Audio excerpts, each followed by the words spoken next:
So we were with environment class. We were talking about different kinds of energy, so wind energy and solar, and then also geothermal energy. And then they were looking at me like, "What do you mean with geothermal?" It's like, okay, the core of the earth is hot, and the ground is like the same temperature. So if you want cooler, or depends on the climate, if you want cooler or warmer air or water, you let it go through the earth.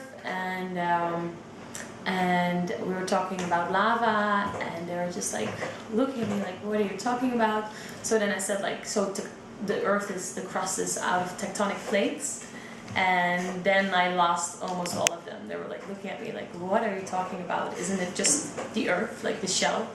And so it's like, okay, who knows how earthquakes and volcanoes, how they come about? And they're like, no, not really a clue.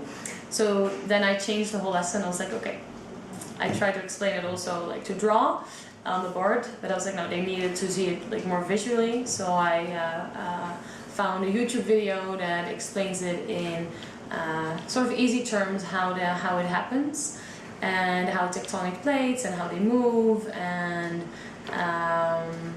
so yeah, in a lesson you need to be flexible, because then I noticed, okay, they're missing basic information about this to go further, so let's focus on that. And then the next lesson we're gonna go back to the geothermal energy.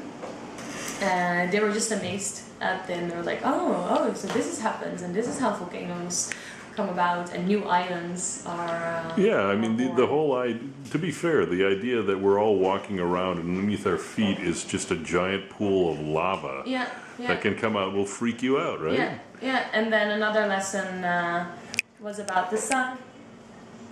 It was a question, can you stand on the sun? And they were like thinking about, okay, yeah, maybe. And I was like, okay, what is the sun made out of? And I was like, yeah, I don't really know. It's like, yeah, it's warm, it's on fire, it's like burning gas. And they're like, oh, okay.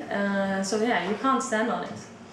And we were talking about moons, about a certain planet, like how many moons does it have? And they were like, the Earth only has a moon, right? And I was like, well, it's more like the moon is that circles around the planet, and other planets also have moons, and they can have multiple moons. So you just see their amazement, but also sometimes their sort of their disappointment that they don't know it. That they're like, oh, like I've never known this. Like, why don't I know this? Why have I never learned this? Why do I learn this in that was in an English class? Like, why do I learn this in an English class when I should have already known this? And why does the teacher know this? Just like out of her head, or they look happy as well, but they're also a bit of a shock. Like, oh, maybe I should have known this. Like, so that's a bit sad sometimes as well. Well, that's also got to be you were talking about how you create the safe space for your students again. Yeah. And that's I part of the whole ask thing, any yes. question. Yeah. So if it goes on too long, I'm like, okay, we can discuss this after class, you can ask me, but I will let it go on for a couple of minutes, and then if it doesn't fit in the class, then I'm like, okay, let's go back to the topic. But if it does, then I will let it go on.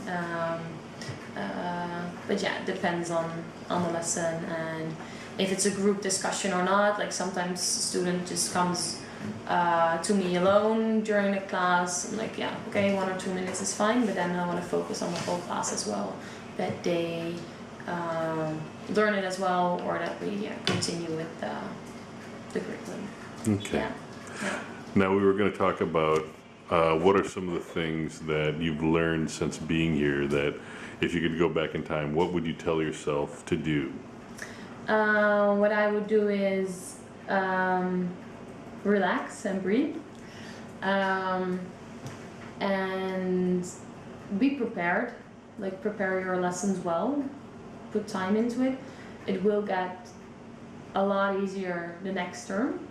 The first term I was very tired, and I put a lot of energy in it. It helped me during the class. I felt really prepared, and like in the beginning I was nervous, but then I was like, okay, I can rely on what I planned, I can rely on my lesson plan, so that calmed me down. And now, already in the second term, it takes a lot of less time.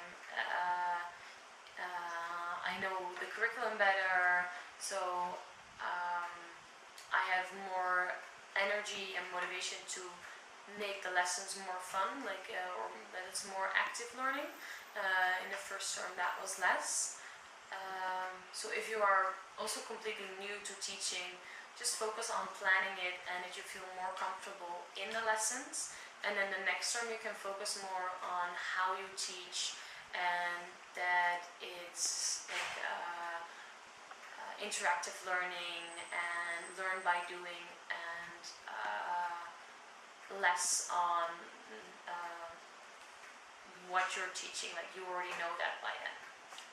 And also ask if it's not given to you, the material from the teacher before you, because many times there is material but they or forget to give you, or they don't have it sometimes, but most times there is. And ask the other teachers for ideas. Many times they will give you, but if you ask, they will help you as well. And especially for assignments, like check what other assignments did they do. I was a little bit freaked out about it the first term because I had no idea and I was late with assignments sometimes. Like, okay, I have to give them to them, but what should I do? What ideas are there? So yeah, check with others, and sometimes you can do joint projects with other teachers, so that's also nice. It's also less time for the students, like we give them one big project instead of 2 medium ones. And have fun as well in class, like you can laugh, you don't have to be serious all the time. You can joke, and but be serious when you need to.